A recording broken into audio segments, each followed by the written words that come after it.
Majina naitwa Richard Junga, mtaalamu wa digital katika shamba hili la Kasegenya Fisheries. Na hapa tulipo mbele yetu kuna zoezi linaendelea kufanyika hapa. Yuko mtaalamu ambaye yuko anahusika na hili zoezi zima. Atatuelezea jinsi ya zoezi hili linafanyikaje na linalenga nini, kusudio lake ni nini. Mtaalamu, habari za asubuhi. Kwema kiongozi, habari yako? Ni salama kabisa. Njema kabisa. Nitambulishe kwa majina, unaitwa nani na nini unafanya katika hii asubuhi ya leo, unafanya kazi gani hapa mahali? Asante sana. Kwa majina naitwa Emmanuel Matokeo, nifanya kazi wa Kasegenya Fisheries. Na hapa kama mnavyoona tunafanya kazi ya kukusanya vifaranga, kuwatoa bwawa hili na kwenda kuwa grade, na maanisha kuwapembua size moja kae size moja na size kama ile tofauti kae tofauti. Ndio lako ni kwamba unaenda kuwa grade ama kuwapembua vifaranga vikae katika size tofauti. Unalenga nini hilo?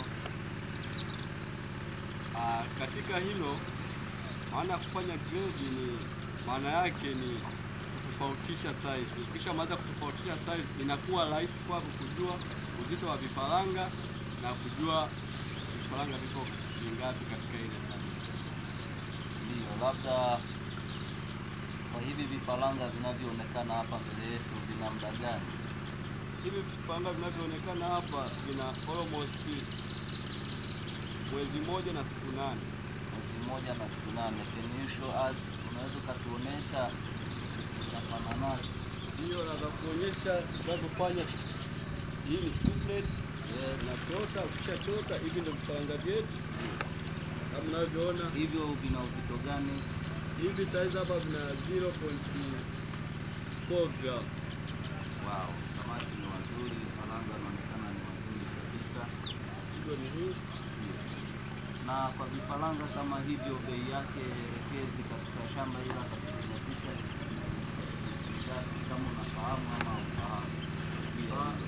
Kwa hii size ya vifaranga bei yake elekezi ni shilingi 160 kwa kila vifaranga. Kwa kila vifaranga.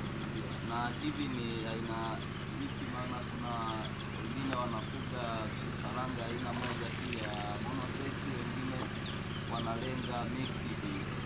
Ikimaanisha kwa Kiswahili kuna jinsia moja, ikimaanisha madume tupu ama majike na madume. Wewe hivi ni sampuli gani ya vifaranga ulivyonayo? Hii sampuli ya vifaranga nilionayo ni madume tu. Madume. Na maanisha monosex. Tayari wameshakula hormone na kwa sasa wameshakuwa uniform sex. Kwa hiyo hapa ulipofikia labda ni marketable size ama bado hajafikia sokoni? Hii tayari ni marketable size kwa sababu wameshafikia uzito ambao tunauzia wateja. Mtaalamu, unaweza ukaisogelea kamera ukatuonesha hivyo vifaranga vinafananaje? Watazamaji wanakuangalia ili waweze kujua hivyo vifaranga vinakuwa vinafananaje ambavyo vinauzwa 160 kwa kila kifaranga. Vifaranga ni hivi kama wanavyoona na watazamaji, vifaranga vyetu ni hivi, size ni nzuri. Ndio. Size inaonekana vina afya. Ndio. Na ni vikubwa pia, vina growth performance yake ni nzuri. Ndio. Ni aina gani ya sato au yani species gani? Labda ni Niloticus, Holochromis ama ni aina ipi hiyo labda? Hawa ni Holochromis na Niloticus. Hawa ni Niloticus, Holochromis. Ni aina ya Niloticus pia. Kamera yangu unaweza ukasogea mahali hapa ambapo vifaranga vingi viko. Na mtumishi kama unavyoona, na hawa wote ni wataalamu. Zoezi linalofanyika hapa ni kuhamisha vifaranga kutoka bwawa hili kupeleka bwawa jingine kwa ajili ya grading kama mtaalamu ambavyo amezungumzia. Vifaranga ni vingi na mapondi yetu kama unavyoyaona ni lining pond.